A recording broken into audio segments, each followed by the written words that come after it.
DZRH, a proud member of MBC Media Group. Oras sa buong Kapuluan, 6 na minuto na makalipas ang alas 4 ng umaga.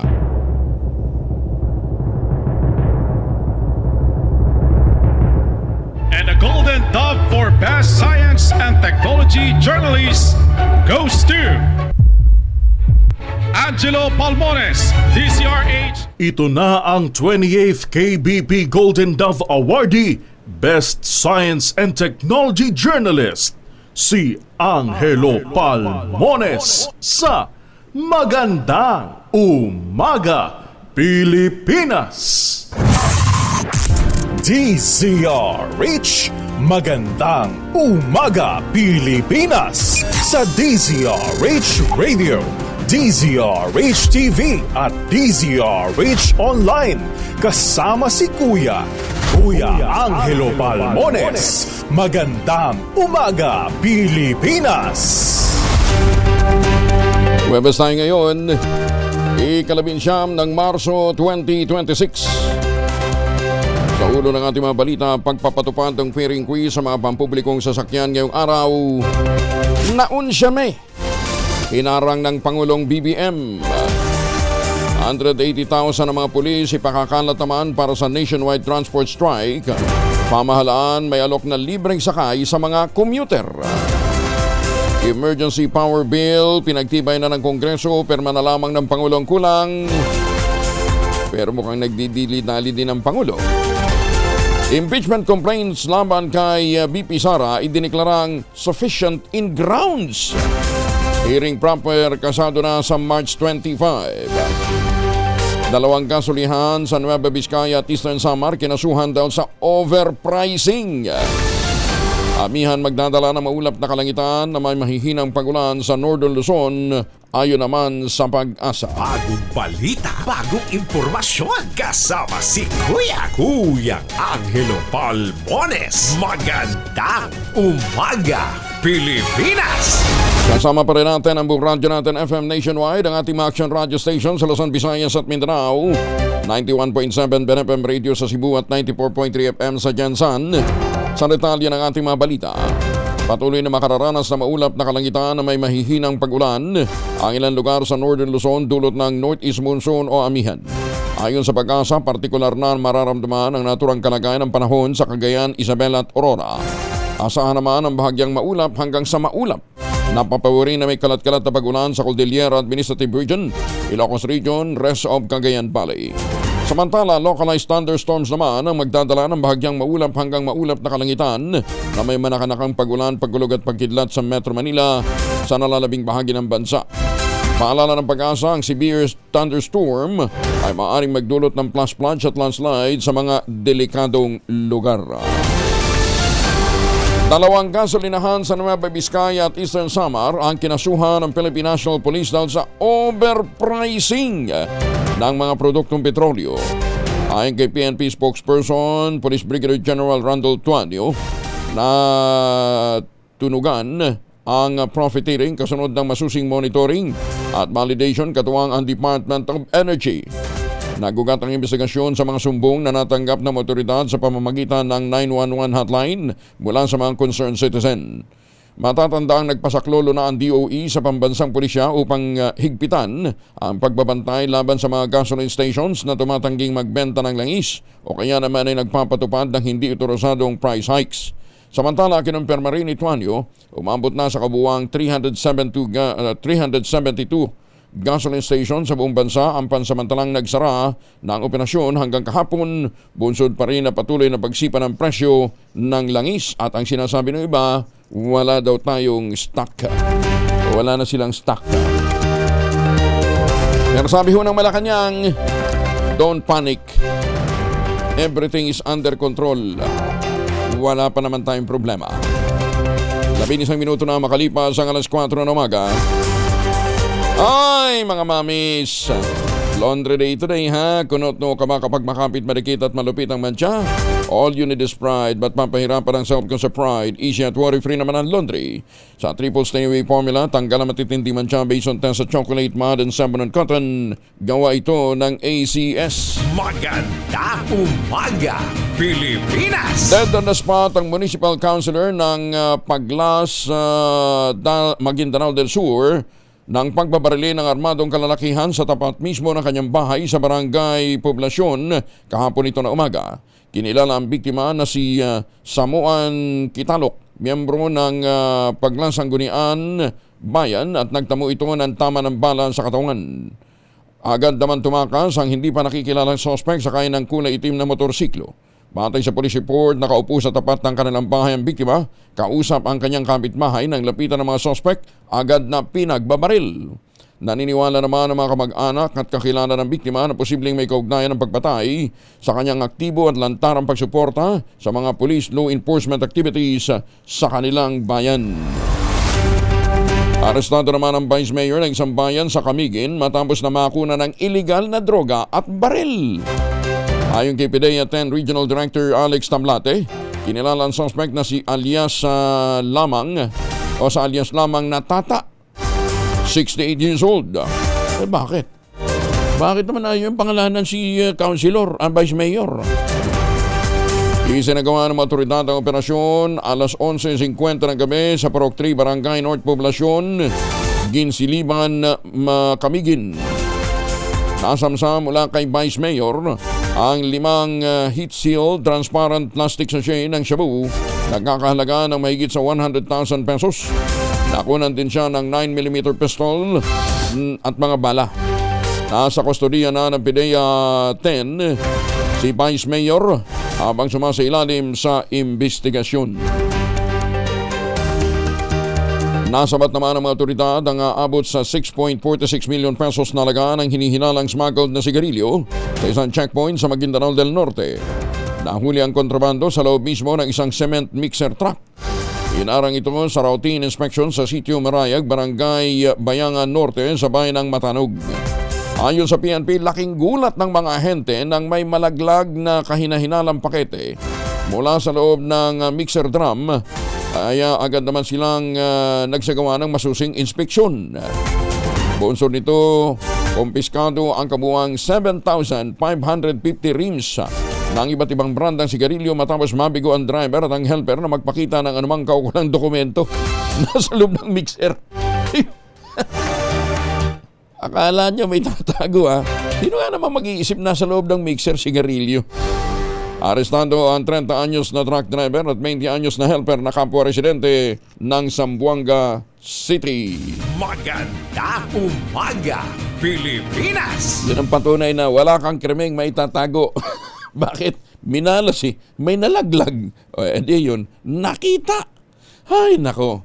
Mga misis, ay amoy araw ba si Mr. pag-uwi galing ng trabaho? Abay dahil yan sa germs sa katawan nila para labanan ng amoy araw at amoy pawis, gumamit ng Shield Bath Soap regularly. Unbeatable ang Shield sa paglaban sa germs versus another brand may shea butter, pampalambot ng kuti sa presyong abot kaya $12.50 SRP. Kaya naman recommended ito ng Philippine Nurses Association.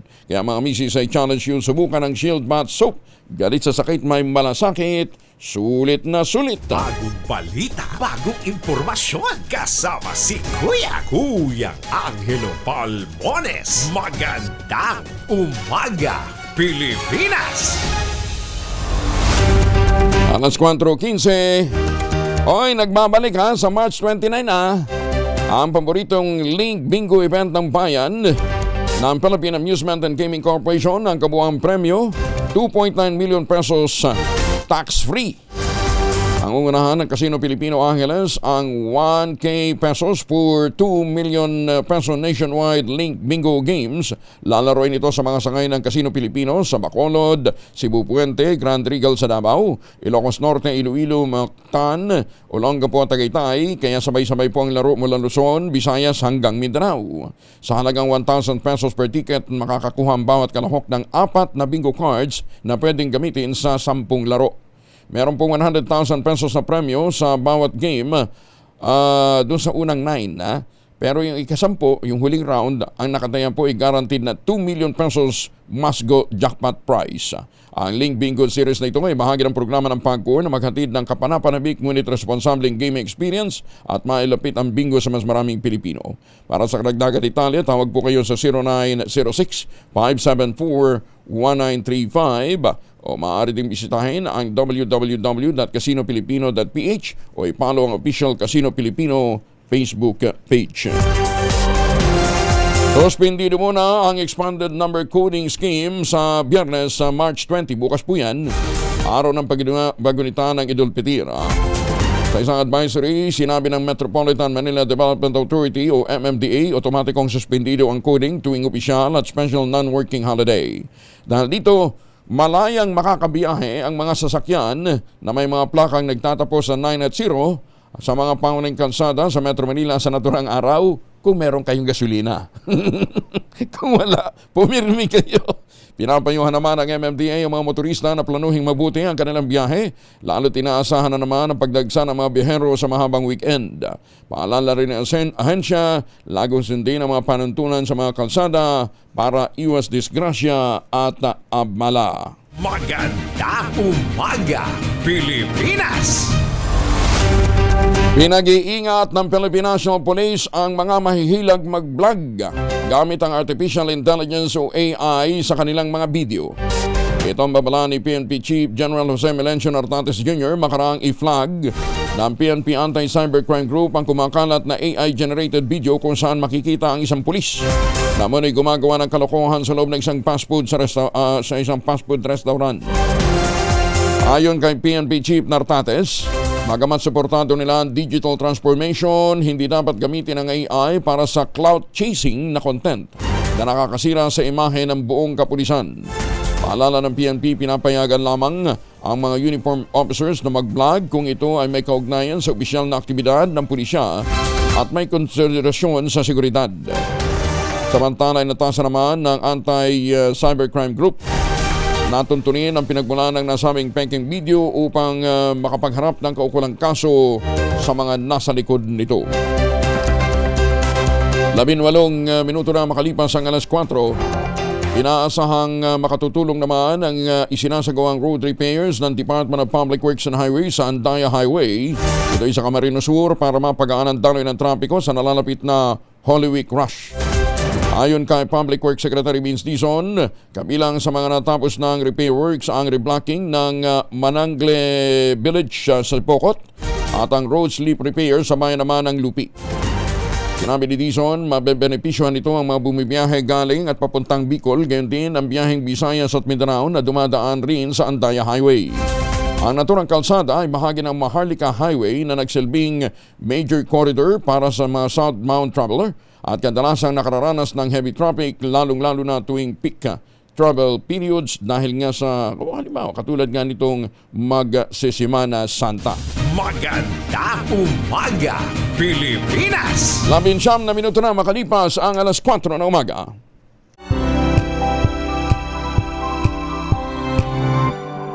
Sa mga Pilipino sa iba't ibang panig ng mundo, sa mga taga Lloydsminster, Canada, good morning. Sa mga taga Toronto, sa mga suki natin dyan po sa New York, USA, hindi ko ba? Good morning! Tumutok sa DZRH at manalo ng instant 1,000 pesos sa Malakas promo kasama ang Pride Detergent. Malakasan ang makinig at manood sa DZRH! Ang tropa po ni Sherwin Alparo kasama ang Pride Detergent ay nasa Barangay Olympia, Makati City. Ayan na, lakasan nyo na ang inyong radyo telebisyon dyan sa Barangay Olympia, Makati City. Ready na ba kayong tandaan ang ating Word of the Day para manalo ka ng DZRH Mini Component? Eto na! Ang ating Word of the Day ay enlighten. Ayan ha. Maya-maya, we will be enlightened. Later, we will be enlightened by Joyjon Balidrete ako live from Washington. Kung anong nangyayari ho doon, ha? Enlightened. Ayan. Sa Tagalog, maliwanagan. Sa Cebuano, klaruhon. Sa Ilocano, ipalawag. Ayan ha. Yan po ang ating word of the day. Maganda umaga, Pilipinas! Live mula sa Washington, kasama na natin si Joy Jun. Joy Jun, good morning. Magandang umaga, Kuya Angel, mga kababayan. Sa ika-19 na araw ng giyera sa gitnang silangan, sa pagpapatuloy ng pambobomba ng US at Israel sa bansang Iran, natamaan ng mga missiles ng ang Pars gas field. Ito, Kuya Angel, ang tinaguriang world's largest natural gas deposit na nag-uudyok sa Iran na kanang tutugon sila sa pag-ataking ito, sa panibagong pag-atake, at gagawin daw nila ay atake din sila kung magpapatuloy ito sa mga oil at gas deposit o gas depot sa buong gitnang silangan. Sa pandinig ngayon sa US Congress, inuulat ng mga opisyalis ng US intelligence na ang pwersa ng Iran military forces ay buo pa din, pero kalahati ng pwersa nito ay paralisado na. Sa ulat naman ng Israel military, napatay nila sa panibagong atake ang pinuno ng intelligence minister ng Iran na si Ismail Khatib at si Ali Larijani, isang top intelligence officials at veteran negotiator ng Iran.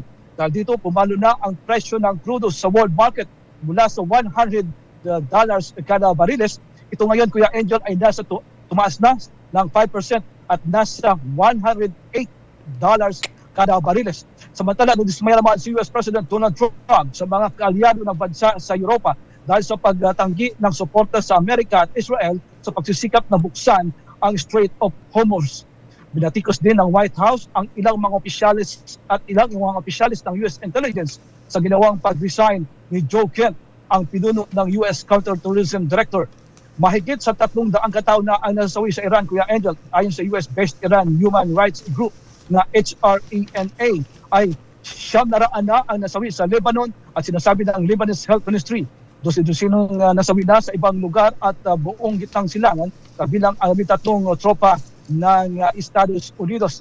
Samantala, tutungo ngayon sa Dover Air Force Base sa Delaware ang ilang matataas na pinuno ng US military sa pangunguna po yan, Kuya Angel, ng US President Donald Trump para sa tinatawag na dignified transfer.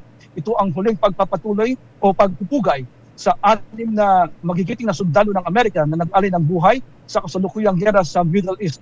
Ang 6 na bayaning ito ay miyembro ng Air Force na nasawi noong nakaraang linggo sa malagim na crash ng kanilang KC-135 aircraft. At ito ay kinabibilangan nila Major John A. Kramer, 33 taong gulang, Captain Ariana G. Sabino, 31 taong gulang, Technical Sergeant Ashley Pruitt, 34 years old, Captain Seth Koval, 38 years old, Captain Curtis J. Angst, 30 years old, at Technical Sergeant Tyler It's Simons, 28 years old. Kuya Angel. Diyos me, so, gaganti na naman ang Iran. Titirahin niya na naman yung mga kaalian, yung mga kalapit bansa niya. Eh, kailan matatapos itong ba? Akala ko ba nag-uusap na sila para matigil na to? Mayroong backdoor na usapan. Pero wala pang katiyakan kung kailan ito matatapos, Kuya Angel. Wow. Teka muna, kahapon may binabanggit ka na isang development na makaka-apekto dito sa Pilipinas dahil meron tayong mga sites. Tama ka dyan. Pero hanggang sa mga oras na ito ay wala pa. Doon muna natin itutugon ang ating balita. Okay, so wala pang hindi pa lumalabas. Ang sinasabi lang dito sa ulat ng State Department na laging maghanda at maging red alert. Okay. So ganitong mga development. 108 today, ano? Yung per barrel. Okay. At yes. Ang price ngayon ng gasolina dito sa amin, Kuya Angel, sa national average ay $3.84. Ang pinakamastaas pa rin na presyo ay sa California na $5.56, Kuya Angel. Eh, ba't dyan sa inyo bumababa? Hindi, per gallon yan ha. Per gallon yan, hindi ho per liter. So, per gallon po ito. Per gallon. Dito sa District of Columbia sa Washington, D.C. ay $3.94. Eh, bakit mas mababa dyan sa inyo? Ba't bumaba? Nagpalabas na kasi ng gas reserve ang Amerika.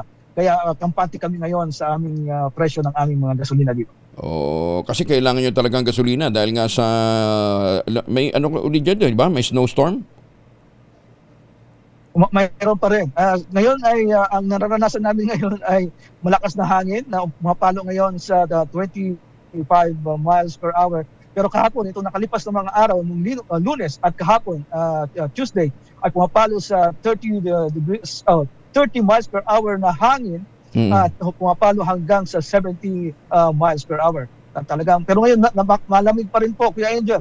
Kaya kinakailangan magsuot pa rin ng mga jacket, mga kakapal na jacket. Okay, so walang walang mga pulong, walang mga kinakausap si President Trump diyan na mga leader ng ibang bansa relative to possible ceasefire. Wala.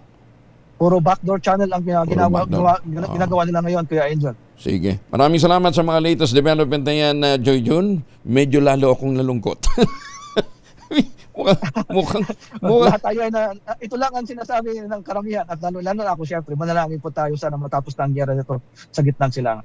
Maraming salamat, Joy Jun. Si Joy Jun Balarate ako live mula po sa Washington. Maganda umaga, Pilipinas! Kapataman development yun. $108 per barrel na ho ang presyuhan ng crude oil sa US. Ano ha? Sa kanila doon, bumaba ang presyuhan kasi meron silang oil reserve na i-release. Sa atin, wala na tayong i-release. Wala naman tayong i-release. Jesus, may Ginoo. Kaya sa kangkungan ho tayo pupulutin. Maganda umaga, Pilipinas! Sige, baka kayo may mga importanteng lakad, huwag kalimutan magbaon ng proteksyon laban sa mikrobyo. May dalawang formulation of family alcohol na pwede nating pagpilian. Yung family 70% isopropyl alcohol, especially prepared for clinics, hospital, pharmacies, laboratories, pero okay na okay din po sa mga households. Very effective sa disinfection at sterilization. Ganyan ang bagsik ng family 70% isopropyl alcohol. Maghapon man natin gamitin, no problem. Hindi po manuno yung ating mga kamay dahil meron po itong moisturizer. Yun namang mabangong family rubbing compound improved cologne.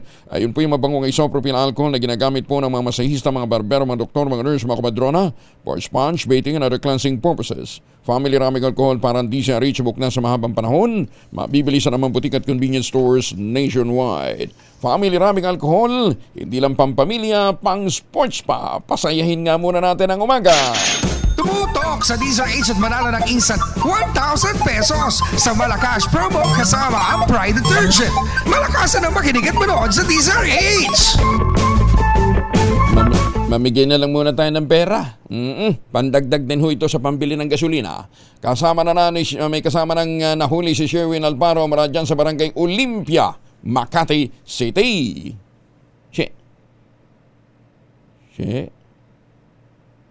Nawawala si Sherwin.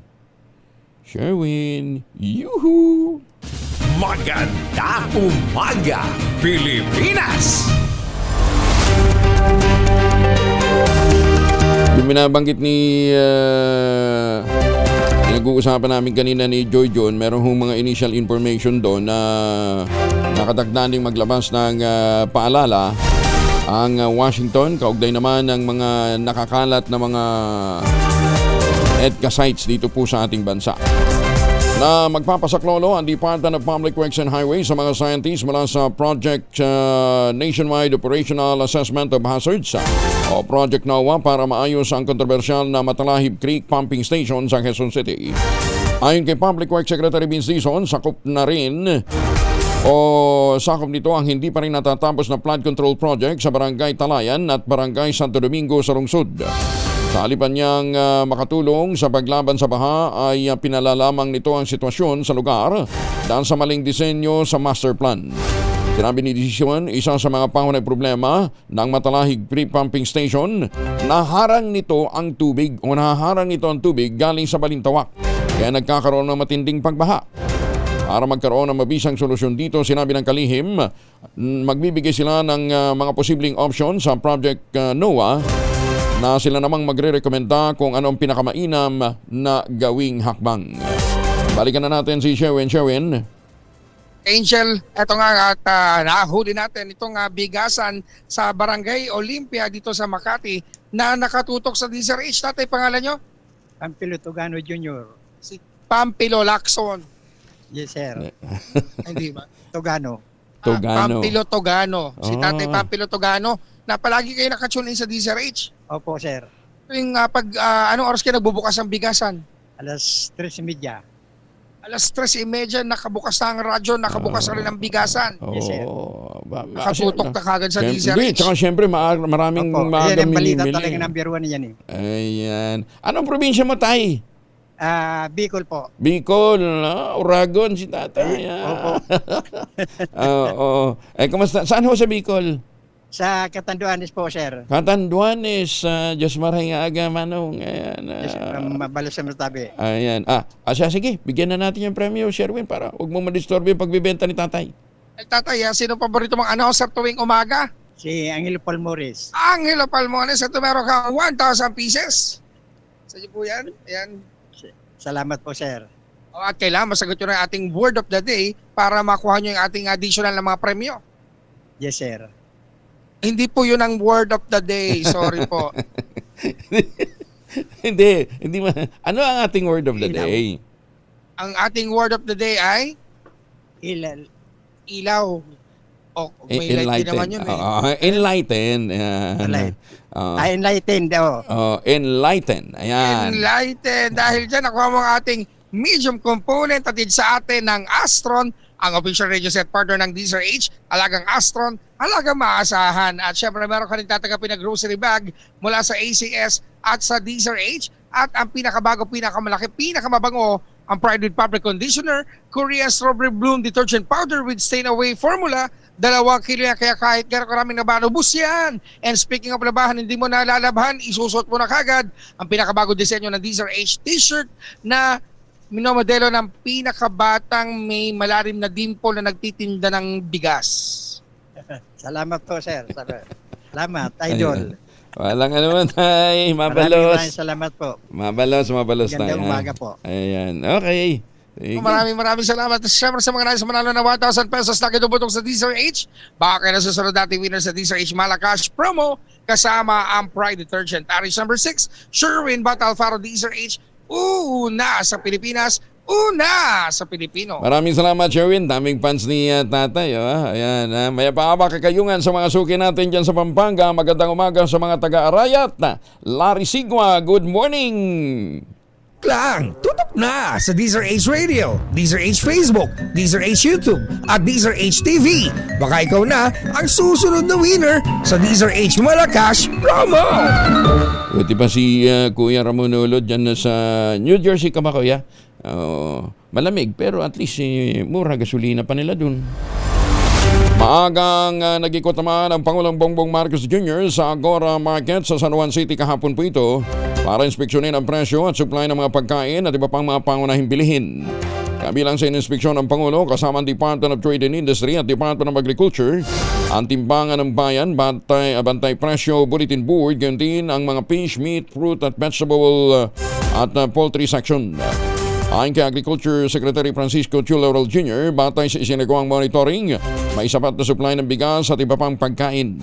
Tiniyag din ni Chu Laurel na may sapat na pangunahing farm inputs ang bansa. Tinalawag na rin ang tulong sa mga magsasaka para mapunan ang gastusin sa produksyon at mapigilan ang pagtaas ng presyo ng mga pagkain. Sinabi ng kalihim, handa naman ang DA at ang DTI na magpatupad ng angkop ng mga price cap measures. Oras na may masilip na hindi makatarong ang pagtaas sa presyo ng basic necessities at mga prime commodities. Samantala, ibinida naman ni Trade Secretary Maria Cristina Roque na may 21 mga manufacturer nga ang nangako hindi magtataas ng presyo sa mga basic goods sa susunod na 30 hanggang 60 araw. Tiniyag din ng Pangulong Bongbong Marcos Jr. na mananatiling matatag ang supply at presyo ng pagkain sa bansa sa kabila ng patuloy na pagsirit ng presyo ng langis sa world market. Binigyan din ito ng Pangulo na ang pangunahan niya ang Joint Price and Supply Monitoring ng Department of Agriculture at Department of Trade and Industry sa Agora Market. Ayon sa Pangulo, nagagawa pa rin panatilihin ang pamahalaan sa normal level ang sitwasyon sa kabila ng epekto ng tensyon sa gitnang silangan sa presyo ng petrolyo. Idiniin pa ng Pangulo na may sapat na supply ng pagkain at mga pangunahing bilihin sa Pilipinas kabilang na ang bigas, kaya walang dapat na dahilan para magpanik ang publiko. So far, we've been able to keep everything at normal levels. Everything is normal. No need to hoard. Our vendors are cooperating. and they are keeping the prices down at normal from what we were maybe a month ago. Samantala, inatasan din ng Pangulong Bongbong Marcos ang Department of Transportation na magpatupad ng libreng sakay sa buong bansa. Ayon sa Pangulo, bukod dito ay magkakaroon din ng discount sa pamasahe sa tren, gayon din sa singil ng toll.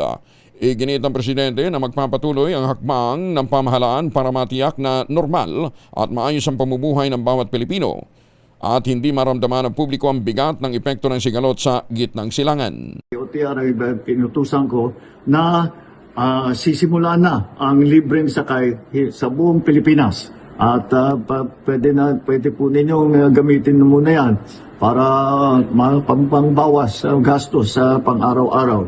At sa MRT at LRT ay magdidiskwento po tayo doon sa pamasahe. Bukod pa doon, sa mga toll road ay meron din tayong inutos na diskwento para mas maliit na ngayon ang bayad ng taong bayan sa paggamit ng mga toll road. Magandang umaga, Pilipinas!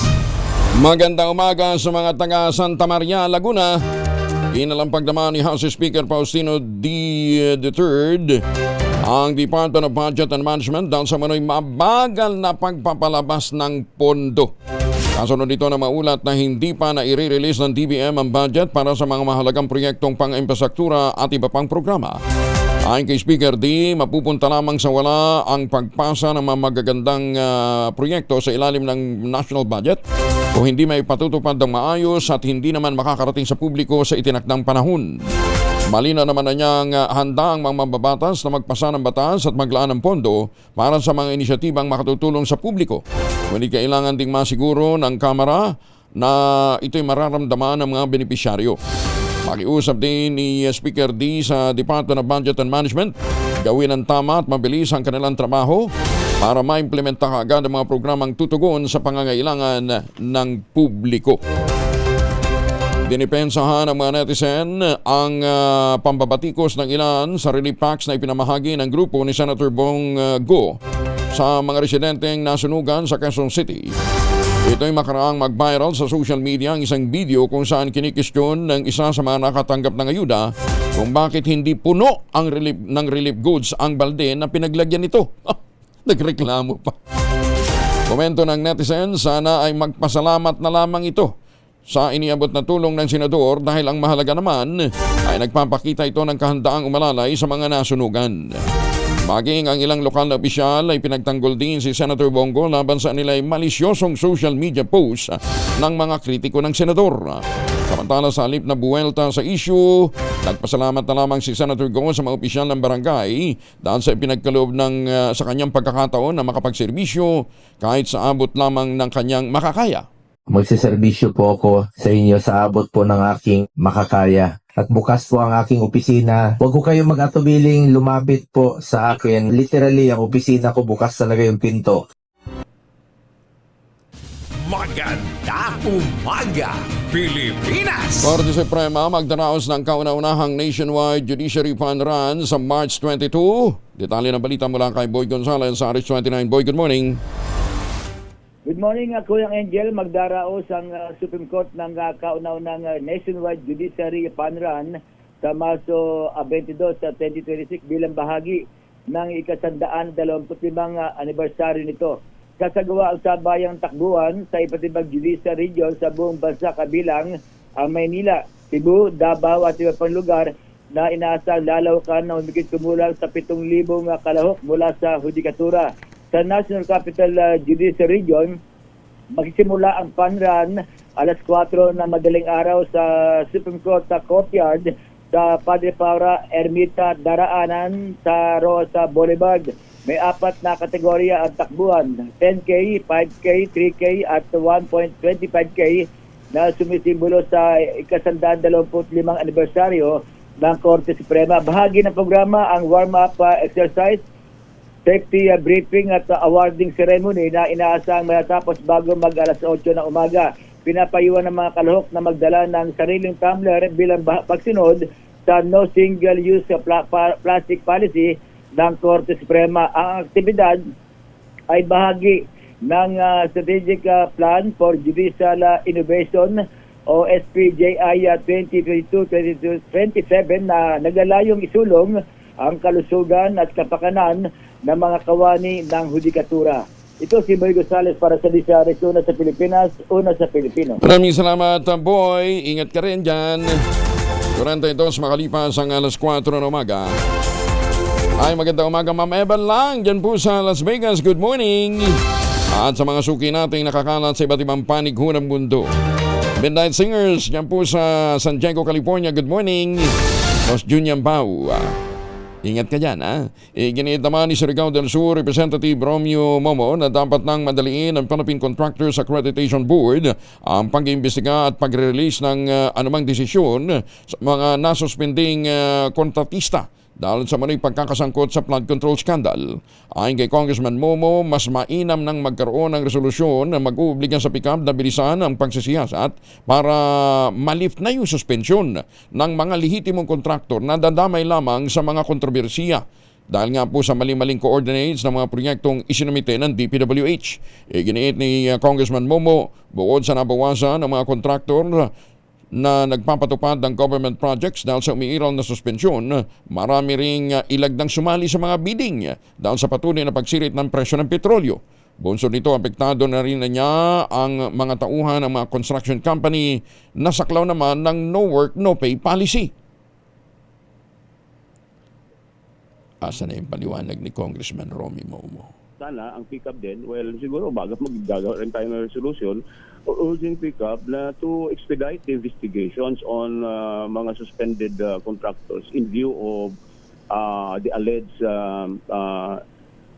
participations in the construction of flood controls and other structures, no? So, mas maganda siguro ma-expedite nila yung investigation para at least kung walang mga kasalanan, ma-lift up na kaagad yung kanilang mga suspensions para at least madagdagan yung communities of contractors. Maganda umaga, Pilipinas! Most wanted person arestado habang nag-a-apply ng police clearance sa Davao City. Detalye na balita mula kay Jun Soter mula sa Action Radio Davao. May buntag ni mo, Jun.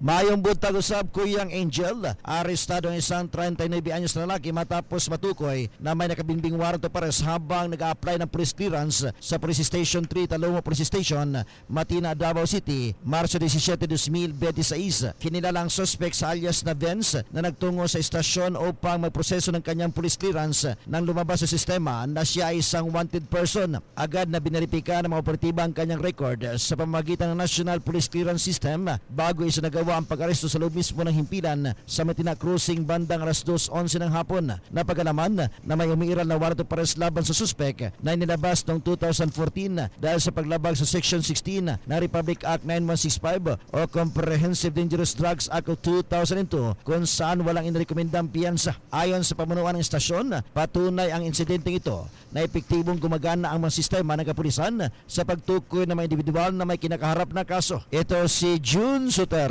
para sa DZRH. Una sa Pilipinas, una sa Pilipino. Maganda umaga, Pilipinas! Bigyan salamat, Jun Soter. Babaeng wanted naman na hatulan sa kasong ilegal na droga. Arestado din sa Dagupan City.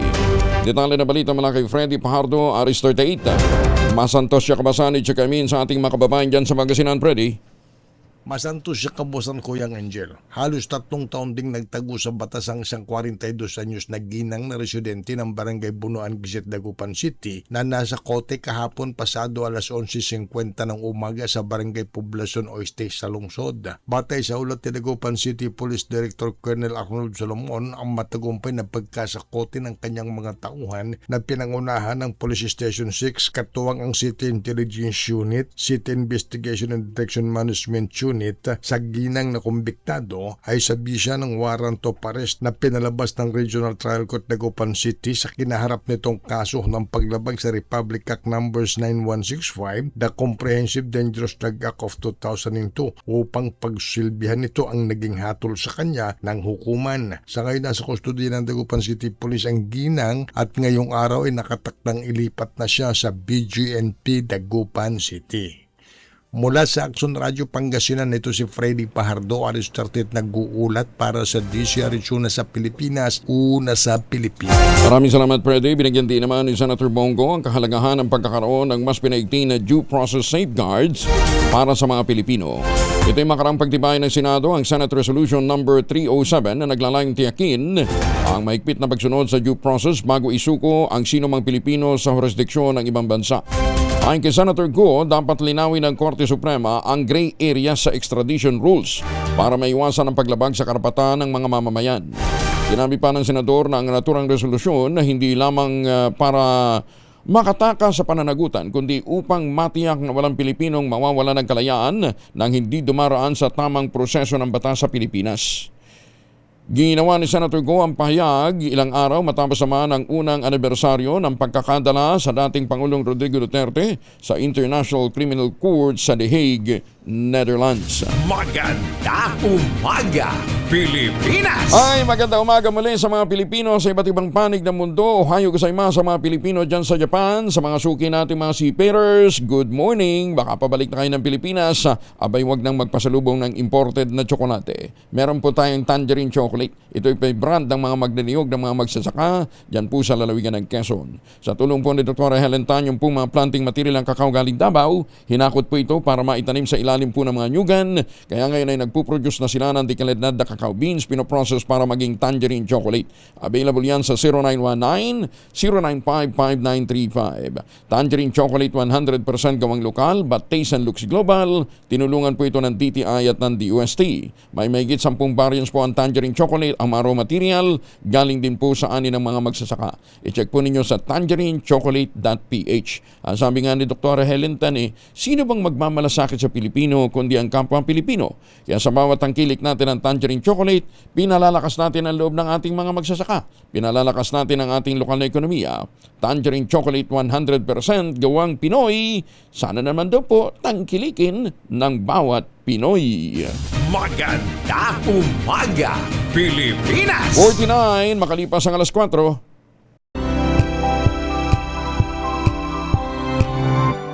Masyon kasama si Kuyang Angelo Palmones. Magandang umaga, Pilipinas! 53 na makalipas ang alas 4 na umaga. NFA Eastern Visayas may sapat na supply ng bigas para ibenta ng tig 20 pesos per kilo. Good news yan. Alamin natin mula kay Jimmy Angay-Angay, Aris 32, maupay nga agad Jimmy. Patuloy na nagsusupply ng bigas ang National Food Authority para ibenta ng tig 20 piso kada kilo. Ito ang sinabi ni NFA Eastern Visayas Regional Director Jasmine Lintag. Ayon kay Director Lintag, kada bodega ng NFA sa buong Eastern Visayas, ang Food Terminal Incorporated ang kumukuha ng bigas. Nasa mahigit 50,000 sakong bigas ang available ngayon sa mga bodega ng NFA at mahigit 308,000 sakong palay naman ang naka-stock para ipagiling. Ito ang tulong ng pamahalaan para makabili mga residente sa Eastern Visayas ng murang presyo ng bigas dahil tumaas ng mga presyo nito sa palengke. Wala dito sa DYVL Action Radio Tacloban, ito si R32 Jimmy Angay-Angay para sa DZRH, una sa Pilipinas, una sa Pilipinas. Dagan salamat Jimmy. Dalawang pares ng mag-live-in partner na magkasabwat sa pagbebenta ng illegal drugs. Nasa kote naman sa bahay ng Abukay at Orion Bataan. Detalye mula kay Danny Kumilang, Aris 37. Danny, good morning. Puspusan ngayon ang pagtugis ng mga otoridad sa mga sangkot sa illegal na droga.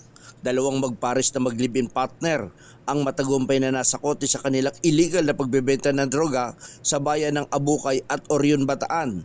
Unang naaresto ang mag-live-in partner sa Barangay Gabon, Abukay. Nakumpiskahan sila ng 3.38 gramo ng shabu na nagkakalaga ito sa 22,984 pesos. Ang mga nadakip ay nasa edad 27 ang lalaki habang ang babae naman ay 24 anyos na kapwa sila may mga anak sa unang mga asawa.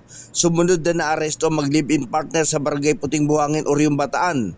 Nakumpiskahan naman sila ng shabu na nasa 0.23 gramo na nagkakalaga ito sa 1,564 pesos. Ang mag-live-in partner ay nag-iedad sa 42 ang lalaki habang ang babae naman ay 50. Ayon sa mga otoridad, nakatanggap sila ng mga sumbong sa illegal na gawain ng mga ito sa pagbebenta ng droga. Kaya nang i-verify at positibong mga nagbebenta umano ito ng droga sa kanilang mga lugar ay dito na ikinasa ang operasyon na nagresulta sa pagkakahuli ng mga sospek. Naharap sila ngayon sa paglabag sa Republic Act 9165 o ang Comprehensive Dangerous Drug Act of 2002. Dani Kumilang, RH37, DCRH, una sa Pilipinas, una sa Pilipino. Maraming salamat, Danny. May paaba kay Kayungan sa mga suki natin dyan sa Pampanga. Municipal Councilor sa bayan ng Paglat, Maguindanao del Sur, patay sa pamamaril. May paalam si Jun Dimakutak, Aris 19. Jun, good morning. Assalamualaikum, Brother Jun. Alaikum assalam, Brother Angel. Dead on the spot dahil sa mga tama ng bala ang isang municipal councilor sa bayan ng Paglat, Maguindanao del Sur. Sa report mula sa Maguindanao del Sur Provincial Police Office, ang biktima ay kinilalang si Samson Kitalok. Nabatid na alas 6 ng umaga, nakitang may mga kausap ang biktima sa labas ng kanilang pamamahay sa Barangay Poblasyon. Maya-maya pa ay magkakasunod na putok ang narinig sa lugar, kasunod ng pagkahandusay ni Municipal Councilor Kitalok. Sa initial information ng Paglat Police Office, may armado umanong kalalakihan ang lumapit sa biktima at ito ay binaril. Si Councilor Kitalok ayon sa mga taong natulungan nito ay madaling lapitan sa panahong may nangangailangan ng tulong. Kahit personal na sasakyan umano nito ay maaaring mahiram ng kanyang mga kababayan lalo na sa panahon ng emergency. Sa pahayag mula kay Paglat Chief of Police Captain Nelson Pedrico, nakikipagtulungan ang lahat ng sektor sa kanilang munisipyo sa isinasagawang imbestigasyon ng kapulisan. Hangad nilang mabigyang hustisya ang sinapit ng biktima. Mula sa Central Mindanao, RH19, Jun Dimakutak, DZRH, una sa Pilipinas, una sa Pilipino. Maraming salamat, Jun. Sukran. Showbiz muna tayo. Si Rod Navarro Jr. aminadong nasaktan sa mga pag-question sa kanyang pagkatao. Ba? May ganun? Alamin natin ang detalye mula kay Morley Alinio. Morley, good morning. Gising ng showbiz, rampa na Pilipinas. Good morning, Kuya Angel. Nagpupuyos ang galit ngayon ni Rod Navarro Jr. dahil sa mga akusasyon, mga pagbibintang at pagdududa. Hindi raw ito tunay na anak ng yumaong Rod Navarro Sr. Sinasabi na ginagamit lang daw ni Rod Navarro Jr. ang pangalan ng komedyante para ito sumikat. Hamon nga sa kanya, maglabas daw ng dokumento o birth certificate para mapatunayan na siya nga ay anak ng yumaong Rod Navarro Sr. Nang makausap natin si Rod Navarro, sabi niya, wala raw siyang dapat patunayan. Bukod sa may birth certificate siya, ay marami siyang naging ninang sa showbiz world. At isa na nga rito ay si Divina Valencia at marami pang iba. Ayon kay Rod, hindi na siya kailangang magsalita pa dahil sobrang nadurog na siya at ang naturang usapin ay nakaharap na ngayon sa korte. Kaya hindi na siya kailangan magsasalita, sa korte na lang daw sila magkita-kita. Ang sama ng loob nitong si Rod Navarro Jr. nang dahil sa alitan nila ni Coco Martin ay nadawit ang kanyang hanap buhay. Agad-agad daw siyang tinanggal sa mga series at iba pang racket sa showbiz. Hindi daw niya alam kung bakit. Bakit siya dinudurog gayong nagsalita lang naman daw siya kung ano ang totoong nangyari. Yan ang ating DZRH Showbiz Status News. Ako po ang inyong RH47, Morley Alinio para sa DZRH, una sa Pilipinas, una sa Pilipino. Bobo. Maraming salamat, Morley. Arestado naman ang dalawang individual na nagpanggap na mga tauhan ng Bureau of Internal Revenue para makapangikil ng pera sa Quezon City. Ayon sa PNP-CIDG, naaresto ang mga suspect na sina Roberto Nolasco at Bobby Bailosis sa ikinasang entrapment operation sa isang restaurant sa Quezon City. Napagalabang nakapangikil pala ang mga suspect na mahigit 1.6 million pesos mula sa isang negosyante matapos silang magpakilalang BIR agents na dalubhasa daw sa real property tax documentation. Ganman nadiskubre na hindi pala konektado ang mga ito sa BIR at peke din ang ini-issue nilang mga dokumento. Sa ngayon ay nasa kusodiya na ng PNP CIDG sa Quezon City ang mga naturang fake agent ng BIR para sa kaukulang disposisyon o pagsasampa ng kaso. Pero ito hindi ho fake. Kahapon po may natanggap tayong reklamo tungkol po dito sa isang taxpayer na pati nung panahon ng COVID may assessment na sinisingil sa kanya.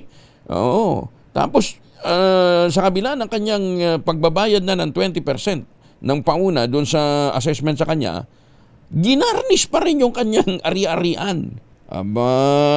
Sumulat na ito kay Commissioner Charlito Martin Mendoza sa pamamagitan ni OIC Assistant Commissioner for Collection Service Rosario Padilla. Inireklamo itong si Josephine Paragas, Chief ng Collection Division dyan po sa Pampanga.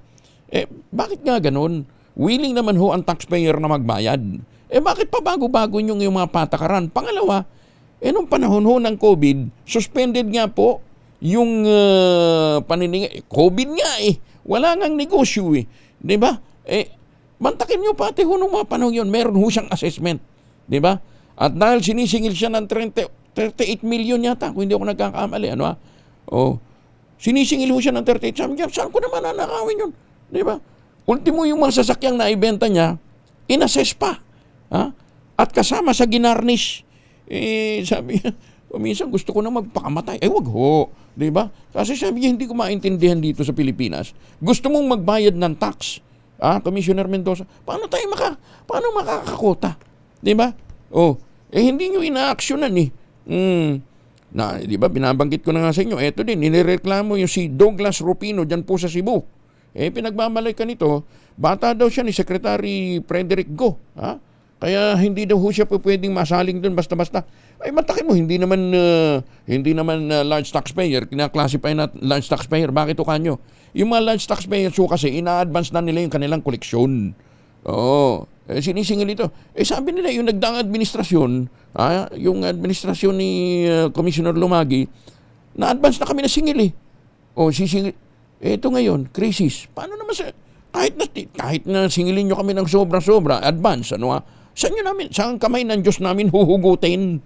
Unahin na muna namin, pasweldohin yung mga tao kaysa sa pagbigyan yung mga hinihiling nyo para lamang makakota kayo.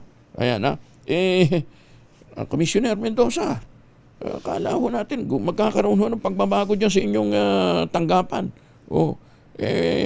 Mukhang nagbago lang yung assignment ng mga tao, yung mga tulisan, na-reappoint, nalipat, kaya ayun, tuloy pa rin ho ang ligaya.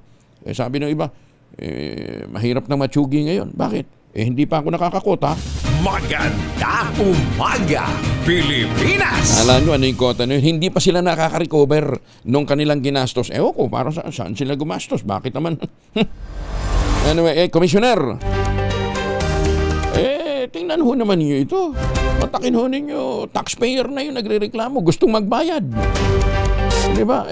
Sabi nila, under the law, allowed pala yun, 40% nung na-assess. Nagbayad na ng 20%. Anong babayaran ng kompleto? Hindi, bayaran nyo 100%. Ay, sus, may ginoong buhay ito. 4 na minuto na makalipas ang 5:00 ng umaga. Oras na para tayo po naman ay mag-ultabayo. Ano nga bang ultabayo? Ito po'y postbiotic with Lactococcus lactis-strain plasma. Galing po ito sa mahabang clinical trial at hindi po testimonial, hindi po kwentong kutsero, kundi human clinical trial dyan po sa Japan. Ang bawat kapsula po ng ultabayo ay nagtataglay ng 50 billion cells ng Lactococcus lactis-strain plasma. Kaya napaka-potent po nito na pagpasok po sa ating katawan, ina-activate nga po nito yung PDC, yung plasmacytoid dendritic cell. Yan po yung tinatawag na madalubasan na commander ng ating immune system, responsable sa pagtataboy ng mga toksin sa ating katawan habang tayo po ay natutulog. Siyempre, ang ultabayo, pagka nakatulong sa atin na ma-achieve natin magandang tulog, may panlaban tayo sa puyat, pagod at stress. Ilan lamang yan sa mga benepisyo po ng ultabayo. I-check po ninyo, pwede kayong mag-message sa 0931-033-2871. I-text po ninyo ang inyong mga concerns sa 0931-033-2871. Ang ultabayo po ay rehistrado sa Food and Drug Administration, halal certified. Available po ito sa Mercury Drug, Amesco Drug, HB1 Plus Pharmacy at Curamed. Ngayon, kung kayo bibili ng isang box ng Ultabio Postbiotic sa alinmang Mercury Drug Store sa buong bansa, abay, makakakuha ka pa rin ng free 100 pesos Mercury Drug Gift Certificate. Promo runs until July 31, 2026 only. Per DOH FDA CFRR permit number 0981 series of 2025. Mahalagang paalala, ang Ultabio ay hindi gamot at hindi dapat gamitin panggamot sa anumang uri ng sakit. Maganda umaga, Pilipinas! 5:06. This time check is brought to you by ACS Manufacturing Corporation, ISO certified, maker of world-class quality Pride detergent.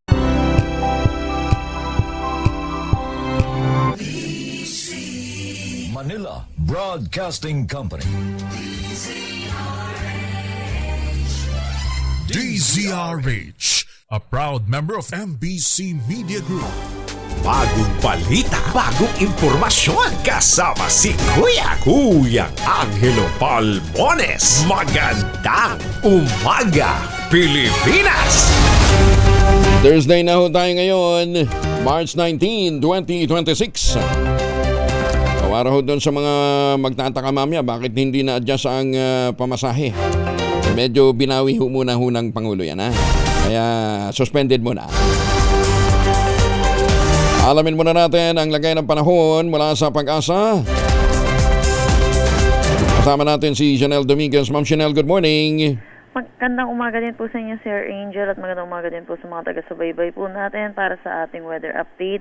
Tuloy yung pong humihina pa po ang northeast monsoon at ito'y umiiral na lamang dito sa may northern Luzon. Dulot nito, asahan po natin ang maulap na papawirin na may mahihinang pag-ulan dito sa Cordillera Administrative Region, Cagayan, Isabela, Quirino, Nueva Vizcaya at Aurora. Sa Ilocos Region naman at Batanes, magiging bahagya hanggang sa maulap ang papawirin na may mga isolated light rains. For Metro Manila, the rest of our country, unti-unti na po tayo nakakaranas ng init at alinsangan. Lalo na sa tanghali hanggang hapon, mababa naman po yung chance ng mga pag-ulan. Kung meron man po, isolated rain showers lamang ito o kaya mga localized thunderstorm pagdating sa hapon at sa gabi. Wala naman tayong minomonitor na anumang bagyo or low pressure area sa loob at labas ng ating Philippine Area of Responsibility. Sa ngayon po, patuloy na pong humihina ang ating northeast monsoon hanggang sa mga susunod na araw. Kaya inaasahan na rin po natin posibleng easterlies na or yung mainit at malinsangan na hangin na nanggagaling sa dagat Pasipiko ang iiral sa buong bansa natin. At pagdating ganito na po, posible na rin po tayo maglabas po ng start ng ating tag-init sa mga susunod na araw. Yan po muna, latest hits Pag-asa Weather Forecasting Center. Janelle Dominguez po, magandang umaga. Maraming salamat, Ma'am Janelle Dominguez mula sa Pag-asa. Diyos marahing aga sa ating mga kababayan dyan sa Daraga Albay. Maayong buntag sa mga tigpamiraw nato sa Kinapawan City. Magandang umaga sa mga taga-Alberta, Canada. Magandang umaga, Pilipinas! Suspensyon ng taas pasahe, suportado ni Senator Sherwin Gatchalian. Detalye ng balita mula kay Raymond at Paz, Aris 28. Raymond, good morning. Suportado ni Senador Sherwin Gatchalian ang kautusan ni Pangulong Bongbong Marcos na suspindihin muna ang pagtaas sa pasahe. Ito ay temporaryo lamang dahil inflationary ang epekto ng pagtaas sa pamasahe sa transportation sector. Paliwanag ni Gatchalian, kapag itinaas kasi ang pamasahe ay tiyak na magtataasan ng lahat. Itataas ng mga manufacturers ang presyo ng kanilang mga produkto. Ang mga manggagawa naman ay hihingi ng dagdag sahod para may pambayad sa itinaas na pamasahe. Giit ni Gatchalian, temporaryo lang ito upang bigyang daan ang mga UDA program na pamalaan gaya ng Pantawid Pasada program. Narito si Senador Sherwin Gatchalian. Pag nagtaas ng fare hike, sigurado ako itataas ng mga manufacturers yung kanilang produkto. No? Kasi pass on yan eh. Magkakaroon ng pass on. So inflationary talaga ang fare hike kasi mga empleyado hihingi rin ng additional sweldo para bayaran yung kanilang fare hike kasi tataas. So hindi naman to pangmatagalan na suspension. So temporary lang to para mabigay yung mga ibang mekanismo tulad ng Pantawid Pasada at iba pang mga direct subsidies. Ito si RH28 Raymond Adpas para sa DZRH, una sa Pilipinas, una sa Pilipinas. Maraming salamat, Raymond. Maganda umaga, Pilipinas! Mamaya makakausap din natin si Brian Posadas mula sa TX Health Ventures. Alamin naman natin anong impact po nitong mga pagbabagong ito sa presyo ng gasolina at kaguluhan dyan sa Middle East sa healthcare, sa presyo ho ng gamot. Mamalengke muna tayo. Nasa Port Avenue Market ngayon sa Caloocan si Edwin Duque, Aris 23. Edwin, good morning. Good morning, Kuya Edel. Hindi na napigilan sa pagtaas ng presyo ng karami ng baboy, particular na dito sa Port Avenue. Dahil yung tumas na ng 300 yung iba at napili 280 yung iba dito sa Caloocan, Kuya Edel. 330 naman itong presyo ngayon dito sa Port Avenue. Ang pork chop ay 220, ang giniling 220 at UTK ay 330. Yung lempo, ito mas rin ng 20 pesos, 380 pesos. Itong cutting, nanatili pa rin 500, parito apektado at 470 pa rin ang presyo ng baka. Ang bangos KGL ay tumas na 20 dahil nito nakarang araw yung presyo dito, lalo na itong bangos sa Panagtan ay 220. Ayun ay 240 pesos. Ang tilapia ay 140. Ang galing na Batangas at galing ng Bulacan, 100 hanggang 110 pesos. Ang galunggong naman ay 280 pesos. Mula sa dating 240, 300 ang yellowfin. Ito pusit lumot. Ito yung malalaki. 180 hanggang 240. Ang pusit kalawang, 190. Ang pangkalamaris naman ay 300 pesos. Itong shrimps, 400. Ang pinakababa ngayon, mula sa dating 320. Ang kasunod nito ay 520. Pero 1,000 na ang pinakamalaki. Ito na lang pa, isang dantal ay 1,200 pesos. Sa ibang isda ay hindi naman tumaas yung presyo. Sa presyo ng gulay, ang pipino 120, coyote 200 pesos. Napakalaki na yung tinaas. Ang palaya ay 160 pesos. At yung magandang bagong ani, pero 170. At kalabasa 60 pesos, kamatis 50 hanggang 100 pesos. Habang itong labanos, 100 pesos. Ang talong, 60 hanggang 100 pesos. Halos sa 40 tinaas itong talong. Habang itong luya naman ay 160. Wala sa nating 140. Sibuyas, ito medyo hindi pa gano'ng gumalaw sibuyas. Ito tawag. Habang repolyo naman ay sinipan na rin hanggang 100 pesos bawat kilo. Yung carrots ay 160. Ang siling laboy ng Wigel ay nasa 300 plus natin 50. Pero namang hindi pa rin nagtataas presyo. Ang ibang presyo ng gulay, tulad ng galing na bagyo, bigyo tumaas at 20 pesos bawat klase ng gulay. Ang presyo naman ng prutas, saging lamang yung nasa natin may pagtaas. Ang saging laktan ay 100 plus natin 90. Habang 80 naman itong presyohan ng latondat. Sa presyo ng bigas, ang bachelor wala sa dating 56, ngayon 58 pesos. Ang Pandelicious, 58 o 59 naging 61 pesos. Ang brown rice 58, Asmin 54, ang mga red rice 61, yung Japanese rice 57. Itong malagkit ay makakabili ka pa rin ng bola 58, kasundan ng 80 at pagkinakataas ay 100 pesos. So yan, ting price laboratory na report sa Port Avenue sa Caloocan, Aris. O, ito yung nagulat sa TSRH, una sa Pilipinas, pinagkapilipinas. Dagan salamat, Edwin. Maganda umaga, Pilipinas! Gusto ba naman ninyong ma-absorb ng gusto ng katawan ng tao yung pong lycopene? Ang lycopene po ay cancer fighting may cancer fighting component na makukuha sa kamatis. Isabay daw natin yan sa pagkain ng avocado. Ayan. Tataas Eating tomatoes and avocados together can increase your absorption of cancer-fighting lycopene by over 400%. Maganda umaga, Pilipinas! Paano nga ba ito? Ano magiging impact ho nitong presyuhan ng langis sa world market na kanina sabi ni Joy June, $108 na per barrel sa Amerika? Alamin natin mula po sa eksperto pagdating ho sa mga gamot.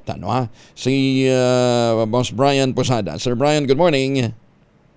Good morning, Kong Angel, at good morning sa mga nanonood sa atin sa Magandang Umaga Pilipinas. Alam ko katatapos lang ng convention ng mga pharmacies.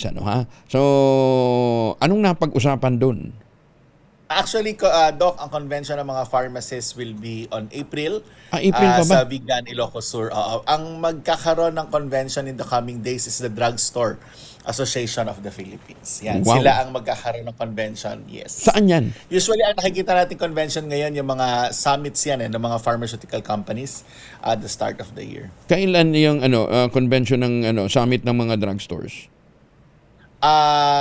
I forgot the exact date, pero this month ata siya sa may Manila Hotel. Okay. And for sure, ang isa sa mga pag-uusapan, presyuhan ng gamot. Yeah, madalas sa pag-uusapan yan kasi marami namang factor talaga, no, bakit yung presyo ng gamot natin sa Philippines is also higher, no, than other countries. And hindi naman yan yung kumbaga parang gusto lang ng mga retailers natin, no, na sorry, the convention is few days from now, no, 27th DSAP. Anyway, balik ako. So, ang mga drugstores naman natin, hindi naman din sobrang laki ng margins niyan, Kong Angel. Tapos, ang problema natin sa mga drugstores, hindi naman din nag-i-stock yan ng sobrang daming gamot. So, very volatile yung presyo niyan. Kapag biglang nagkaroon ng pagtataas yung manufacturer, mapipilitan magtaas ang mga drugstores. Now, ang isa sa biggest factor na kino-consider ngayon that would likely affect the pricing of medicines in the Philippines is the logistics cost. Alam naman natin, taas ang krudo, tataas yung delivery cost, no? So from manufacturer kasi yan, usually from your manufacturer or importer, yung mga warehouse nila, pupunta yan sa mga wholesalers and then papunta sa mga probinsya. Ngayon, mas tinitingnan natin na baka mas malaki ang impact sa nasa probinsya kasi coming from the Port of Manila or Port of Cebu, aside sa land transfer, no, dinadaan yang iba sa barko. So, meron ding crudo ulit doon. So, talagang tataas yung logistics natin in terms of delivery. Ang challenge natin, Kong Angel, and this is what other people may not fully understand, no, kung bakit ang precious ng gamot sa Pilipinas mas mataas kasi very dependent tayo with import. Most of our medicines are imported, no? Malaking bahagdan ng medicines natin imported, yung finished goods. Ang classic din dito, Kong Angel, yes, may mga planta tayo sa Pilipinas, pero yung mga planta natin, ang ginagawa niyan, kumukuha din yan ng active ingredients sa ibang bansa at dinadala rito sa Pilipinas. So, ang factor ngayon na sinisilip natin aside from the dollar sa presyo ng crudo is the dollar exchange rate. Hindi nakikita bumabagsak yung peso, right? Ang taas na ngayon ng 1 peso to a dollar. So, ibig sabihin, yung cost natin na pag-import ng active ingredient also affects the production cost. Aside sa fact na yung mga planta natin gagamit din yan ng kuryente, gagamit din yan ng gasolina para mag-produce. Kung Angel, ang isa pa, no? Ang oil kasi na naaapektuhan ng matindi sa giyera ngayon sa Middle East, hindi lang yan sa logistics, hindi lang yan sa electricity. Yung ibang, ang tawag natin dito yung mga oil derivatives, no? Yung mga petrochemicals na tinatawag natin, yung solvents, yung mga reagents, yung pag-synthesize ng active pharmaceutical ingredients, it's an oil derivative. So, ibig sabihin, kapag nagtaas ang crudo sa global market natin, even yung solvents na ginagamit sa mga gamot, sa reagents, tataas din yan. No? Bukod sa gagamit sa production, kagamit sa excipients. Yung mga excipients natin, kagaya ng paraffin, petroleum jelly, propylene glycol, even yung coating ng tablets nila, even yung capsules natin na parang yung ibang capsules natin, meron din, no? Meron din component na oil derived. Plus the packaging materials, no? May plastic tayo, may blister pack, may bottle, lahat 'yan kasama yung cost niyan na posibleng tumaas sa pagtaas ng langis. So hindi lang transportation yung pinag-uusapan natin, store operation kasama rin again yung mismong manufacturing. To be very honest, Kong Angel, no, marami ng planta rin ang nag-advise ng potential na increase on their cost. By how so, much? So pagka ganyan, by how much? Magkano pinag-uusapan? Nag-a-advise yung sa amin, no, yung sa amin specifically, nag-advise pa lang siya na posibleng mag-increase pero hindi pa ma-define kung gaano kataas yung magiging increase kasi binabasa pa yan kung ano yung magiging total effect sa production. Pero hindi naman yan outright, no? Kasi meron pa namang buffer stocks yung mga yan. Kumbaga, sa botika, more or less, meron kang 30 to 45 days. Kapag malaki-laki yung botika, minsan 60 days pa yan. Ang warehouse, meron pa rin yung inventory, siguro mga 30 to 45 o minsan 60 din, plus sa planta, no? So, yung mismong main hub, kung saan kinukuha yan, meron pa rin namang stocks yan. So sa ngayon, ang posibleng magkaroon ng effect sa presyo is the logistics. Pero once we have a longer war at matagal na hindi bumaba yung presyo ng crudo natin at tumaas na pati production cost natin, magre-ripple effect yan, Kong Angel. So medyo binabantayan namin kasi medyo nakakaawa rin naman ng bayan, no? Kapag ka nagtaas pati presyo ng gamot, nagtaas presyo ng bilihin, mas mahirap ngayon magkasakit. So yan yung binabantayan natin. And hopefully hindi naman tumagal para at least kumbaga yung impact man sa presyo ng gamot more on the logistics side. Pero pag nagtagal yung ganyang presyo, pati production side for sure, medyo malaki ang tama. Yan ang problema kasi yung mga oil derivatives na yan, usually saan natin kinukuha yung mga oil derivatives na yan? Hindi naman siguro sa Middle East. Sa ibang bansa din. Hindi naman sa Middle East. Sa ibang bansa din. Usually India.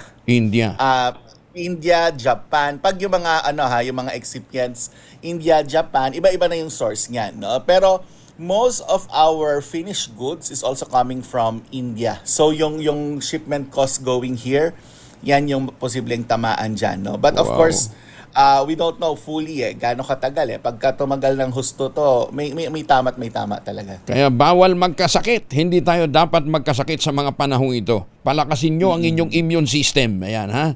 Sabi nga sa inyo, kailangan... Yun din, Kong Angel, sabi nga namin, kami, dahil alam natin, no, kami sa Theoxis, dahil alam natin na meron talagang ganitong posibleng problema, mataas yung presyo ng crudo tapos magkakasakit ka pa, mas kawawa, no? So that's the reason why sabi namin tayo for Theoxis, let's do some cost cutting measures for now, tapos para hindi mag-increase ng price, no? So hopefully ma-sustain natin. So we're not increasing price hanggat kaya. Ay, salamat. So we're not increasing price kasi I think kaya pa naman namin in the next 6 months na walang increase, no? Wag lang na tumagal ng husto yung war, no? Pagka tumagal yan, hindi na namin mapapromise after 6 months So let's see, let's hope and pray. Oo. Basta't importante ho, palakasin ho ninyo, i-boost ho ninyo inyong immune system. Matulog ng eksakto. Di ba? Sa tulog ho, marami hong matutugunan yung mga problema ng araw-araw na kinakaharap natin kung may saktong tulog. Ha? May sapat na tulog, may sapat na pahinga. At kung gusto nga ninyo ma-achieve ang magandang tulog, alam na this, mag-ultabayo. Ayan. No kidding aside. Yung iba gusto maglakad na lang, kaya lang masakit yung tuhod. Kawawa naman. So that's why we have Ultaflex. Ayan. So anyway, basta sinasabi ho ni Sir Brian dito, i-boost natin ang ating immune system because ngayon sa mga panahong ito, ang kinakailangan ho natin huwag munang magkasakit. Pagka nagkasakit ka, mauospital ka. Di ba? Ganun din, hahaba ang litaan niya po ninyo. Pinakamainam na rin, palakasin natin ang ating immune system. Brian, maraming salamat for joining us. Thank you, Kong Angel. Si Brian Posadas mula po sa Theoxis Health Ventures. Ang good news within the next 6 months, hindi ho sila magbabago ng presyuhan. Maganda umaga, Pilipinas! Maganda umaga sa mga taga San Antonio, Zambales, may buntag sa matig paminaw nato diyan sa Butuan at sa Ampatuan, Maguindanao. Oras sa buong kapulungan, 25 na makalipas ang alas 5 ng umaga.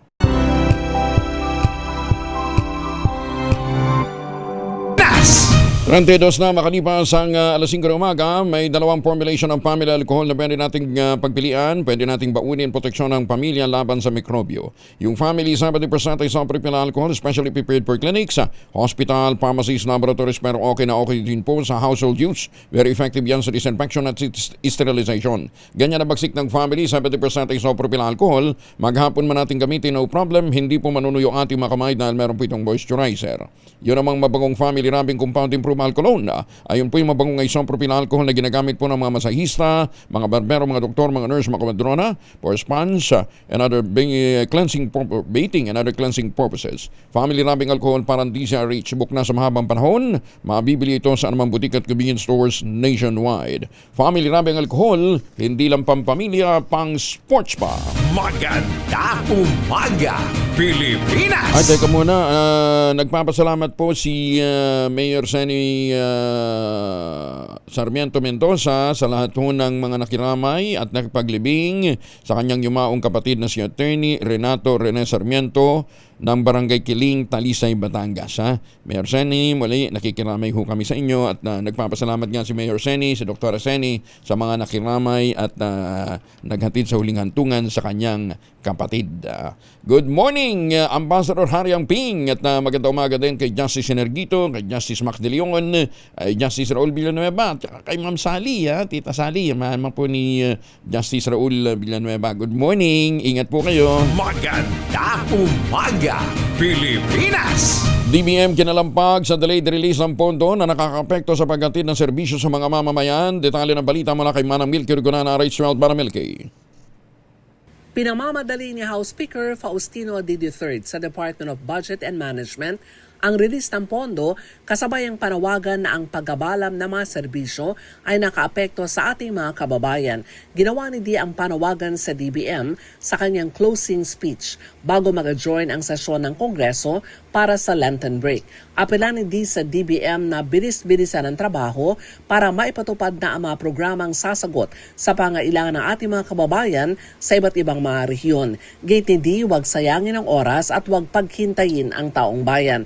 Ayon kay D, ginawa ng Kongreso ang kanilang tungkulin na agad na maipasa ang pambansang budget para mapondohan ang mga programa ng gobyerno. Anya, hindi na ipatutupad ang serbisyo kung hindi nakararating sa mamamayan.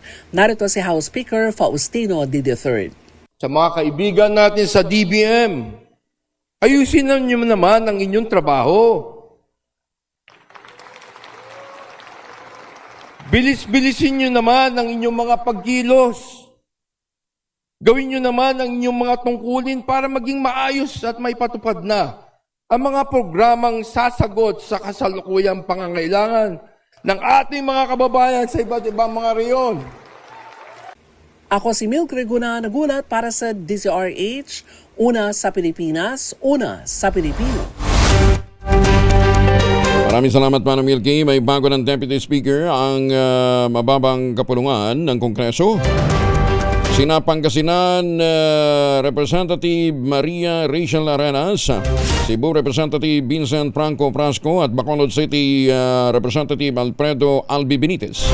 Ibinoto sila ni-nominate sila ni Majority Floor Leader Sandro Marcos. Inaprobahan naman ng plenaryo at ni House Speaker Faustino Boji D. Magulit ang Deputy Speaker na dati si Prasco pero hindi ito nakabalik ng 20th Congress kung saan hindi ito pumirma sa manifesto para suportahan si dating House Speaker Martin Romualdez.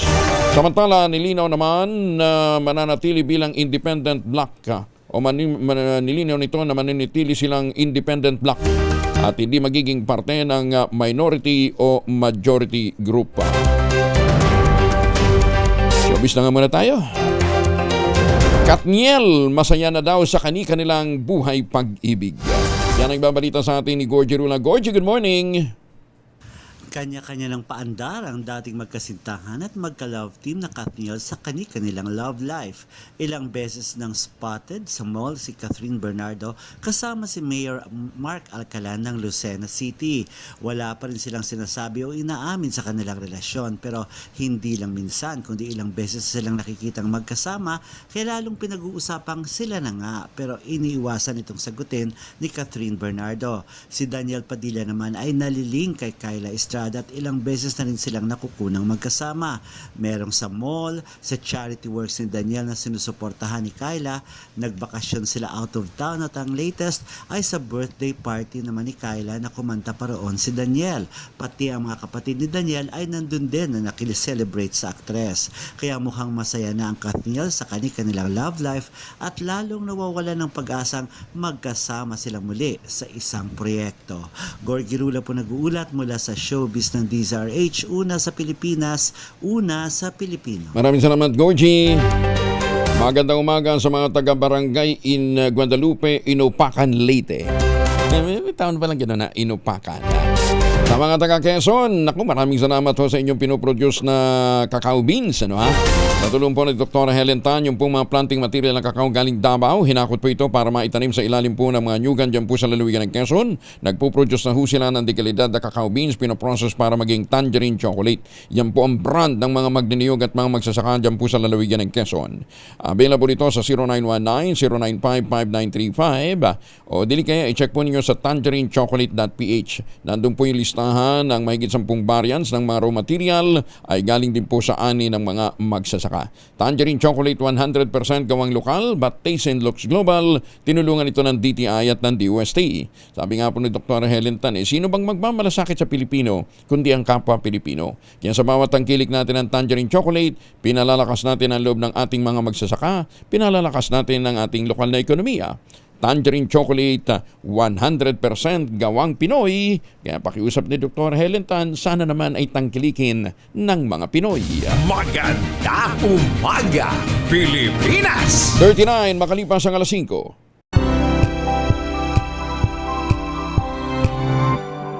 Pilipinas! Maganda umaga sa mga taga-Katbalogan, Samar. Oy, happy birthday kay Joey de Guzman. Kuya Joey, happy birthday. Nananakita ba inyong kasukasuan, nagkakaringkel, sumihina na bang kalamnan? Epekto po yan ng pagtanda. Ipinakikilala ang Ultraplex sa isang health drink mula po sa lumikha ng Ultrabio backed by Japanese technology. Ang Ultraplex ay may HCG complex, hydrolyzed marine collagen para sa skin at joints, HMB pampalakas ng muscles, glucosa green para sa ginhawa ng kasukasuan.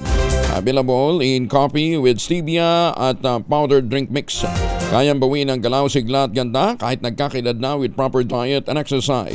Hanapin lamang po ang Ultraplex sa Shopee, Lazada at ultrabayo.shop. Ayan, ha? Ang Ultraplex ay hindi po gamot at hindi dapat gamitin panggamot sa anumang uri ng sakit.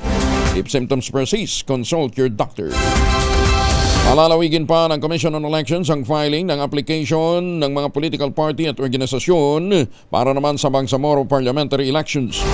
Sa sesyon kahapon, pumayag ng COMELEC Anbank na i-extend hanggang April 6, 2026 ang paghahain ng application bunsod ng inaasahang paghihigpit sa operasyon, mobility at access sa government services dahil naman sa Idul Fitir at Semana Santa. Batay sa orihinal na schedule, nakatakda sana sa March 17 hanggang 20 ang registration para sa mga political parties habang March 16 to 23 naman ang para sa sectoral organization. Sinabi ng COMELEC layo ng naturang extension, mabigyan ang mga registrant ng sapat na oras para repasuhin at mag-comply sa mga requirements sa ilalim ng bagong implementing rules and regulation ng poll body. Armed Forces of the Philippines suporta sa pulisya sa mangyayaring transport strike ngayong araw. Detalye mula kay Edjal Paro sa RH52. Edjal, good morning. Kuya Angel, handang i-deploy ng militar ang mobility assets nito sakaling kailanganin. Kasabay ng nationwide transport strike ng grupong Piston ngayong araw. Ayon kay AFP spokesperson Colonel Francel Padilla, hahayaan muna nila ang lead agency na Philippine National Police para sa seguridad habang susuporta naman sila sa MMDA at Transportation Department para sa anumang tulong sa libreng sakay.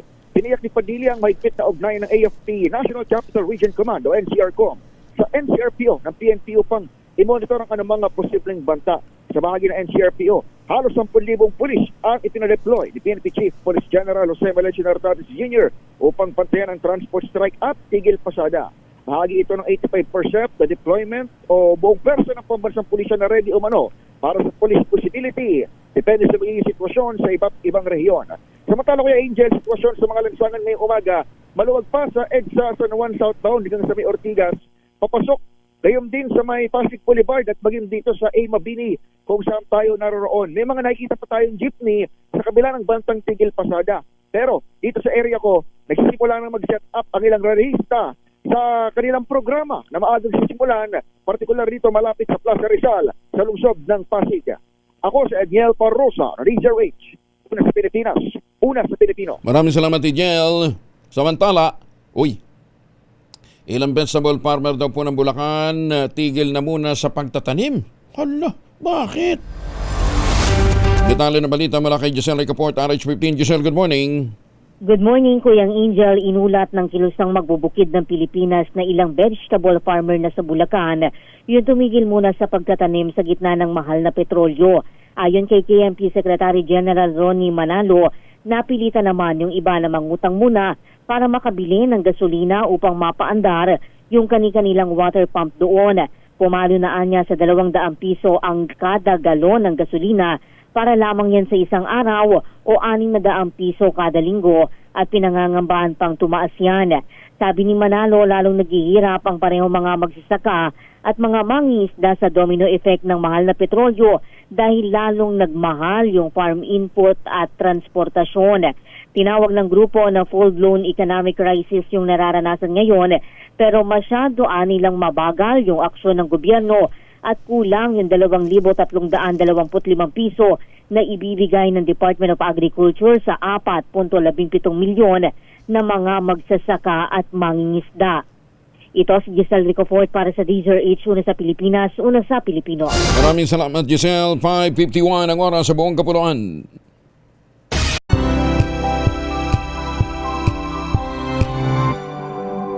Hello, Washi! Laundry day na naman! Yay! Anong meron? Mancha ng chocolate, putik, may libag pa! Kaya natin yan!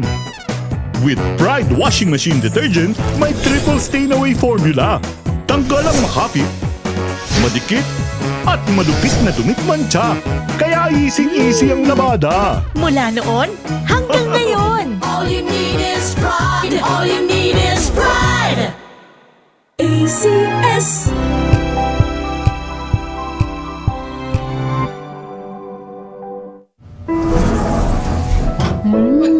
Amoy forever. Amoy LQ. Amoy New Cala Berry Blooms. Amoy Cala, amoy good vibes.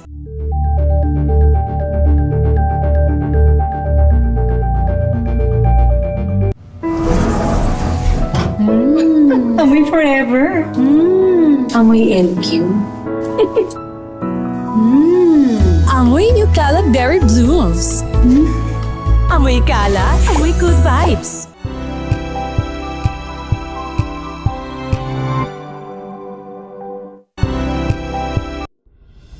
Tuloy-tuloy ang pagtulong, tuloy-tuloy ang pagseserbisyo, at tuloy-tuloy ang balitaan kasama si May Binauhan sa Operation Tulong mula Lunes hanggang Biyernes.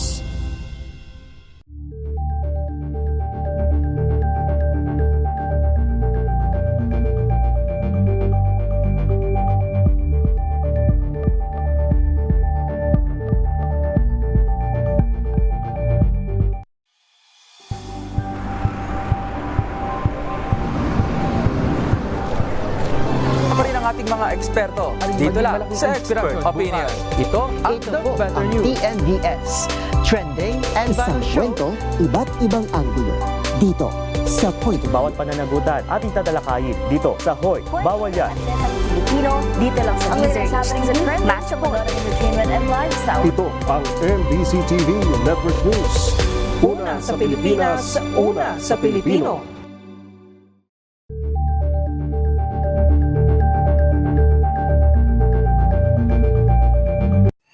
Mga balitang gigising sa inyong umaga. Mga balitang kailangan mong malaman. Mapapakinggan sa ACS Balita sa 2x2. Kasama sina Anthony Taberna at Jerry Baha. Lunes hanggang Biyernes.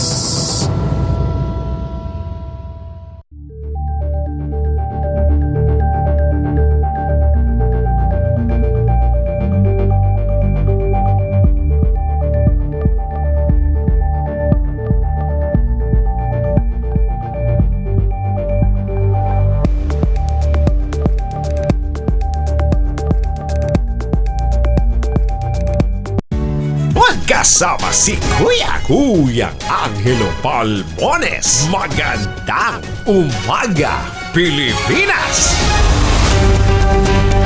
5 minuto na lamang bago mag-isas na umaga, inabsuelto ng Commission on Elections si Senator Rodante Marcoleta sa mga kasong may kinalaman sa paglabag sa election laws. Sa resolusyon ng Kamalakan Bank na may petsang March 18, pinagtibay ng poll body ang rekomendasyon ng Political Finance and Affairs Department ng Kamaleka. Itigil ng fact-finding investigation laban sa senador. May kaugnay nito sa hindi pagkakatugma ng Statement of Assets, Liabilities and Net Worth o SALN at ng kanyang Statement of Contributions and Expenditure o SOSE noong nakalipas na eleksyon. Sinabi ni Marcoleta na nakatanggap siya ng 75 million pesos na kontribusyon mula sa mga kaibigan ngunit hindi dineklara sa kanyang SOSE. Iginit ng senador may tuturing na personal funds ang donasyon ng pera dahil natanggap niya ang pondo isang buwan bago pa man ang opisyal na campaign period. Binigyan din pa ni Marcoleta na batay sa tinatawag na Piñera Doctrine, itinuturing lamang na kandidato ang isang individual sa pagsisimula ng campaign period. Nag-adjourn na ang sesyon ng Senado kahapon para sa kanilang Holy Week break. Ngunit bago ito, niretipikahan muna na mataas na kapulungan ng panukalang pagre-reset ng Bangsamoro Autonomous Region in Muslim Mindanao o BARM elections. Pinagtibay din ng Senado ang Bicameral Conference Committee report sa naturang panukala na nagtatakda ng kauna-unahang BARM polls sa September 14. Nakapaloob din dito na ang mga susunod na BARM elections ay sasagawa na kasabay ng national at local elections simula sa May 2031 at gaganapin kada 3 taon. Mahigit na sa 59,000 na mga tricycle drivers sa Metro Manila ang nakatanggap ng tig 5,000 pesos na ayuda mula sa pamahalaan sa ilalim ng Fuel Subsidy Program upang maibsan ang epekto ng patuloy na pagtaas ng presyo ng langis. Ayon sa Department of Social Welfare and Development, tuloy-tuloy pa rin ang pamamahagi ng ayuda sa iba't ibang lungsod. Target nitong makumpleto ang pagbibigay ng ayuda sa lalong madaling panahon. Positibo naman si Social Welfare Secretary Rex Gatchalian. Malaking tulong ang cash aid para sa mga driver lalo na't umabot na ng hanggang 40 o hanggang 50% ng kanilang kita ang napupunta sa gasolina. Tiniyak naman ang ahensya na palalawakin pa ang programa sa mga susunod na araw upang isama ang iba pang sektor tulad ng mga TNBS driver, mga motorcycle taxi drivers, jeepney operators at mga delivery riders. Target ang pamahalaan na maabot ang humigit kumulang sa 139,000 beneficiaries bago sumapit ang Holy Week. Ay, magandang umaga sa mga suki natin dyan po sa Hong Kong. Aabot naman ng 180,000 personnel ng Philippine National Police ang ipakakalat upang matiyak ang kayusan ng kasadong nationwide transport strike ngayong araw. Ayon kay PNP spokesperson, Police Brigadier General Randall Tuanio, bukod sa police visibility, natasan na rin ang mga pulis na magbigay ng libreng sakay gamit ang mga mobility assets ng pambansang pulisya para sa mga commuter na posibleng ma-stranded. Inanunsyo ng Transport Group na Piston ang kilos protesta ngayong araw bilang pagtutol sa sunod-sunod na taas presyo ng mga produktong petrolyo dulot naman ng tensyon sa gitnang silangan. Kahapon nga po, binawi din ng Pangulo yung naging direktiba pasyaho ng LTFRB na taasan ang minimum fare. Alam mo ninyo, kaya sabi nga ni Senator Amy, wala ba kayong chat group? Hindi ba kayo nag-uusap-usap? Alam mo ninyo, kung day one pa lang, pinulong na kaagad yung National Security Council. Di ba? Kasama yung mga senior yung mga elders, no? Mga dating Pangulo, mga dating Vice Presidente. Tsaka yung mga talagang nakakaalam na mga dapat gawin, di ba? Hindi bara-bara yung ating desisyon. Hindi tayo papalit-palit ng desisyon. Pero hanggang ngayon, hindi pa naman. Ay, naku, hindi pa rin uwi. Ewan. Kaya tayo pupulutin ito, no? Basta kanina, ang balita ni Joy John, tumaas na ng $108 per barrel ang presyo ng langis sa Amerika. Adasya, sige, paalam na ho muna tayo. Susunod na ho ang 2x2. Magtanim ng kawayan para sa kalikasan at kabuhayan. Ang oras sa buong kapuluan, 1 minuto na lamang bago po mag-aces ng umaga. Ang ating quote of the day ay mula po sa Greek philosopher na si Plato. Ang sabi niya, most people are not just comfortable in their ignorance, but hostile to those who point it out. Ay, wala. Bato-bato sa langit. Ang tamaan Magandang umaga, Pilipinas! Aces na ng umaga ang oras sa buong kapuluan.